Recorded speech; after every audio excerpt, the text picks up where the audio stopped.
नमस्कार दोस्तों, आज की बड़ी खबरों में आपका स्वागत है। चलिए नजर डालते हैं आज की बड़ी हेडलाइंस पर। आम आदमी को झटका लगा, फिर महंगा हुआ एलपीजी सिलेंडर, जानिए नए रेट्स। इसके बाद हम जानेंगे कि पीएनबी में सेविंग खाता खुलवाने वाले करोड़ों लोगों को लगा झटका। इसके बाद हम जानेंगे कि कोरोनिल दवा पर पतंजलि आयुर्वेद और केंद्र को हाईकोर्ट का नोटिस, 1 हफ्ते में मांगा जवाब। इसके अलावा चीनी ऐप बंद करने के लिए सरकार ने टेलीकॉम कंपनियों को दिया निर्देश, ऐसे ब्लॉक होंगे ऐप्स। अगली बड़ी खबर में हम जानेंगे कि सरकार ने इन कंपनियों को दी बड़ी राहत, चीन से आयात में मिली छूट। आज की पहली बड़ी खबर में पेश है चीनी बीमारी का बिल्कुल ताजा अपडेट पूरे देश भर से। देश में कोरोना संक्रमितों की संख्या 5,85,492 हो गई है। कोविड-19 इंडिया.org के मुताबिक मंगलवार को 18,256 मामले सामने आए, वहीं 12,565 लोग स्वस्थ हुए। इस दौरान 506 लोगों की संक्रमण से जान गई। उधर मुंबई में कोरोना संक्रमण की वजह से हालात बदतर होते जा रहे हैं। इसे देखते इस बार कई गणेश मंडल ने गणेश उत्सव नहीं मनाने का फैसला किया है। लालाबाग के राजा गणेश उत्सव मंडल ने तय किया है कि इस बार गणेश उत्सव नहीं मनाएंगे। पंडाल में 11 दिन ब्लड और प्लाज्मा डोनेशन कैंप लगाया जाएगा। इस साल गणेश उत्सव 22 अगस्त से शुरू होगा। गोवा के मुख्यमंत्री प्रमोद सावंत ने बताया कि एक भाजपा विधायक की कोरोना रिपोर्ट पॉजिटिव आई है, उन्होंने ईएसआई अस्पताल में भर्ती किया गया है। वहीं रात करीब 11:30 बजे आरोग्य सेतु ऐप में तकनीकी खामी सामने आई। ऐप की ओर से ट्वीट में यह जानकारी दी गई कि कहा कि कुछ यूजर्स को लॉगिन में परेशानी आ रही है। हालांकि रात 12:10 पर ऐप ने फिर से काम करना शुरू कर दिया। चलिए बढ़ते हैं अगली खबर की तरफ। आम आदमी को लगा झटका, फिर महंगा हुआ एलपीजी सिलेंडर, जानिए नए रेट्स। जुलाई महीने के पहले दिन आम आदमी को बड़ा झटका लगा है। देश के oil marketing company HPCL, BPCL, IOC ने बिना सब्सिडी वाले एलपीजी रसोई गैस सिलेंडर की कीमतों में बढ़ोतरी का ऐलान किया है। 14.2 किलोग्राम वाले गैस सब्सिडाइज्ड एलपीजी सिलेंडर के दाम दिल्ली में 1 रुपए प्रति सिलेंडर महंगा हो गया। अब नई कीमतें बढ़कर 594 रुपए आ गई है। अन्य शहरों में भी घरेलू रसोई गैस सिलेंडर के दाम आज से बढ़ाए गए हैं। कोलकाता में 4 रुपए, मुंबई में 3.5 रुपए और चेन्नई में 4 रुपए महंगा हो गया है। चलिए जानते हैं अगली बड़ी खबर। पीएनबी में सेविंग्स खाता खुलवाने वाले करोड़ों ग्राहकों को लगा झटका। देश के दूसरे सबसे बड़े सरकारी बैंक पंजाब नेशनल बैंक ने अपने ग्राहकों को बड़ा झटका दिया है। आज से यानी 1 जुलाई से बैंक के करोड़ों खाता धारकों को अब सेविंग अकाउंट पर कम ब्याज मिलेगा। पंजाब नेशनल बैंक ने अपने सेविंग अकाउंट्स पर ब्याज दरें घटा दी है। बता दें कि बैंक ने रेपो रेट से लिंक्ड लीडिंग रेट यानी RLLR में 0.40% की कटौती की है। इसके बाद बैंक में RLLR 6.65% हो गई है, जो पहले 7.5% थी। 1 जुलाई से बैंक के बचत खाते पर अधिकतम 3.25% का सालाना ब्याज मिलेगी। पीएनबी के बचत खाते में 50 लाख रुपए तक के बैलेंस पर 3% सालाना और 50% से ज्यादा के बैलेंस पर सालाना 3.25% ब्याज मिलेगा। बात करेंगे आज की अगली बड़ी खबर की। सीएम केजरीवाल बोले, हम लोग हालात नियंत्रित करने में सफल रहे। 15,000 बेड का इंतजाम, मरीज 5,800। देश की राजधानी दिल्ली के मुख्यमंत्री अरविंद केजरीवाल ने बुधवार को वीडियो कॉन्फ्रेंसिंग के जरिए प्रेस कॉन्फ्रेंस किया।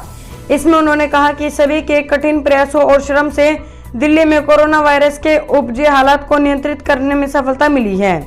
सीएम ने बताया कि पिछले कुछ दिनों में हालात में सुधार हुए हैं। उन्होंने बताया कि 30 जून तक कोरोना संक्रमितों की संख्या 1 लाख तक होने का अनुमान व्यक्त किया गया था। इनमें से 60,000 एक्टिव केस होने का अंदाजा लगाया गया था, लेकिन मौजूदा समय में एक्टिव केस की संख्या 26,000 ही है। उन्होंने कहा कि दिल्ली में 15,000 बेड का इंतजाम है, जिसमें मरीज 5800 ही है। सीएम केजरीवाल ने कहा कि पहले दिल्ली में 100 लोगों को कोरोना टेस्ट करते थे तो उसमें 31 लोग कोरोना से पॉजिटिव पाए जाते थे। अब 100 लोगों के टेस्ट में केवल 13 कोरोना के मरीज पॉजिटिव आ रहे हैं। उन्होंने कहा कि 1 महीने पहले 30 जून तक 60,000 का एक्टिव केस का अनुमान था। मुझे खुशी है कि आज से 26,000 एक्टिव केस ही है। चलिए जानते हैं अगली बड़ी खबर। कोरोनिल दवा पर पतंजलि आयुर्वेद और केंद्र को हाईकोर्ट का नोटिस। कोरोना वायरस के संक्रमण से निजात दिलाने का दावा करने वाली कोरोनिल दवा पर बाबा रामदेव की कंपनी पतंजलि आयुर्वेद की मुश्किलें कम होने का नाम ही नहीं ले रही है। नैनीताल हाईकोर्ट ने बुधवार को इस मामले पर सुनवाई करते हुए पतंजलि आयुर्वेदों को नोटिस जारी कर 1 हफ्ते में जवाब मांगा है। चीफ जस्टिस की अध्यक्षता वाली पीठ ने इसके साथ ही केंद्र, आईसीएमआर और निम्स यूनिवर्सिटी को भी नोटिस जारी कर जवाब तलब किया है। नैनीताल हाईकोर्ट की चीफ जस्टिस की बेंच ने पतंजलि आयुर्वेद समेत अन्य को जारी नोटिस में सभी पक्षकारों को आदेश दिया है कि 1 हफ्ते में जवाब दाखिल करे। इधर बुधवार को केंद्र सरकार ने कोर्ट में बताया कि मंगलवार को उनको याचिका की कॉपी नहीं मिली, जिसके कारण वे सुनवाई में शामिल नहीं हो सके। बात करेंगे आज की अगली बड़ी खबर की। सुशांत सिंह राजपूत ने 1 महीने में आखिर क्यों 50 बार बदला अपना सिम कार्ड, शेखर सुमन ने कहा हो सीबीआई जांच। बॉलीवुड एक्टर सुशांत सिंह राजपूत के सुसाइड केस को सुलझाने के लिए पुलिस जहां लगातार लोगों से पूछताछ कर रही है, वहीं कई सेलेब्स और राजनेताओं की ओर से इस मामले में सीबीआई जांच की भी मांग हो रही है। हाल ही में एक्टर शेखर सुमन ने सुशांत सिंह राजपूत के घर जाकर उनके पिता से बातचीत की और सरकार से इसमें सीबीआई जांच करवाने की मांग की। उन्होंने फिर इस बात को दोहराया कि उन्हें ऐसा लगता है कि ये सुसाइड नहीं बल्कि एक मर्डर केस है। एक्टर शेखर सुमन ने हाल ही में सुशांत सिंह राजपूत को इंसाफ दिलाने के लिए जस्टिस फॉर सुशांत फोरम के शुरुआत की है थी। बात करेंगे आज की अगली बड़ी खबर की।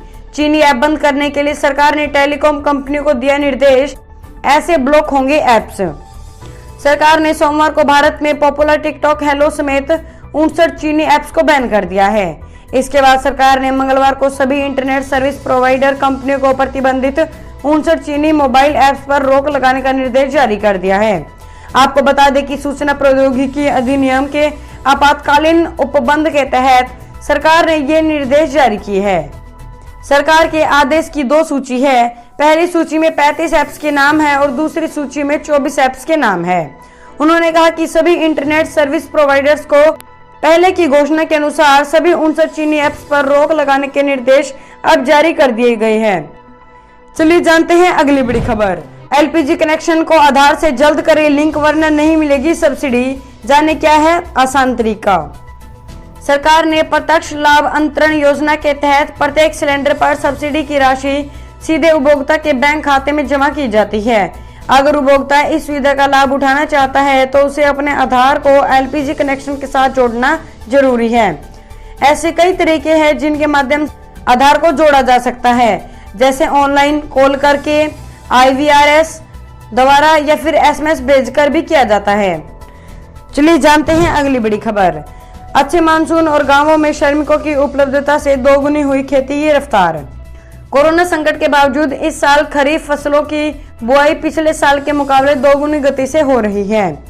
जून तक 316 लाख हेक्टेयर में बुआई हो चुकी है। अच्छे मानसून और गांवों में श्रमिकों की उपलब्धता को इसकी मुख्य वजह बताई जा रही है।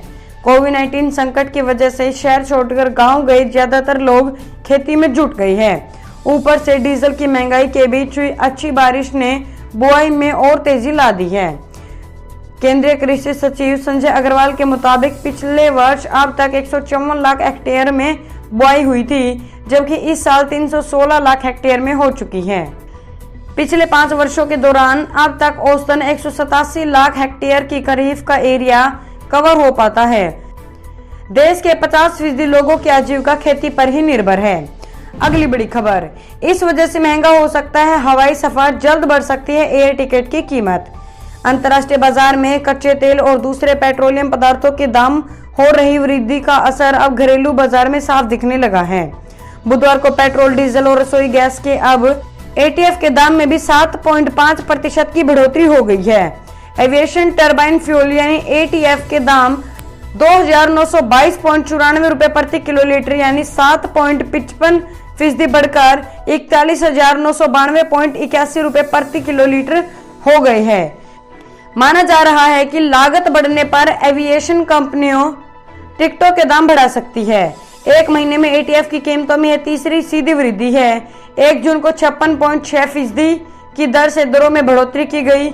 इसके बाद 16 जून को 5,494.5 रुपए प्रति लीटर की वृद्धि हुई। चलिए जानते हैं अगली बड़ी खबर। सरकार ने इन कंपनियों को दी बड़ी राहत, चीन से आयात में मिलेगी छूट। केंद्र सरकार ने भारत चीन के बीच सीमा तनाव के चलते चीन से आयात होने वाले कई सामान पर प्रतिबंध के साथ ही आयात शुल्क में भी वृद्धि करने की घोषणा की है, जिसके चलते भारत में दूसरे देशों की कंपनियों के व्यापार पर भी असर पड़ा है। सरकार ने इन कंपनियों को बड़ी राहत देते हुए चीनी आयात को परमिशन दी है। बात करेंगे आज की अगली बड़ी खबर की।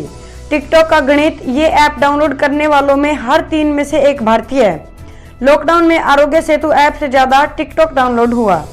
मोबाइल ऐप इंटेलिजेंस पर काम करने वाली सेंटर टावर की रिपोर्ट के मुताबिक टिकटॉक डाउनलोड करने वालों में सबसे ज्यादा भारतीय यूजर है। अब तक भारत में टिकटॉक को 61.1 करोड़ से ज्यादा बार डाउनलोड किया जा चुका है। यानी जो लोग भी टिकटॉक डाउनलोड कर रहे हैं उनमें से हर 3 यूजर में से एक भारतीय यूजर है। हालांकि भारत में टिकटॉक के मंथली एक्टिव यूजर्स की संख्या 20 करोड़ के आसपास है। इसका मतलब ये हुआ कि भले ही 61.1 करोड़ बार डाउनलोड हो चुका है, लेकिन इसमें से 20 करोड़ लोग ही ऐसे हैं जो हर महीने कम से कम एक बार टिकटॉक पर आते हैं। इतना ही नहीं, टिकटॉक को जितना भारतीयों ने डाउनलोड किया है उतना तो इसे चीन में भी डाउनलोड नहीं किया गया। चीन में अब तक इस ऐप को करीब 20 करोड़ बार डाउनलोड किया गया है, जबकि अमेरिका ने इसे 16 करोड़ से ज्यादा बार डाउनलोड किया गया है। दोस्तों, इस वीडियो को लेकर आपका क्या कहना है, हमें कमेंट करके जरूर बताएं। वीडियो को लाइक करें और चैनल को सब्सक्राइब करके घंटी के बटन को दबाएं। साथ ही साथ अपने दोस्तों के साथ इस वीडियो को ज्यादा से ज्यादा शेयर करें। धन्यवाद।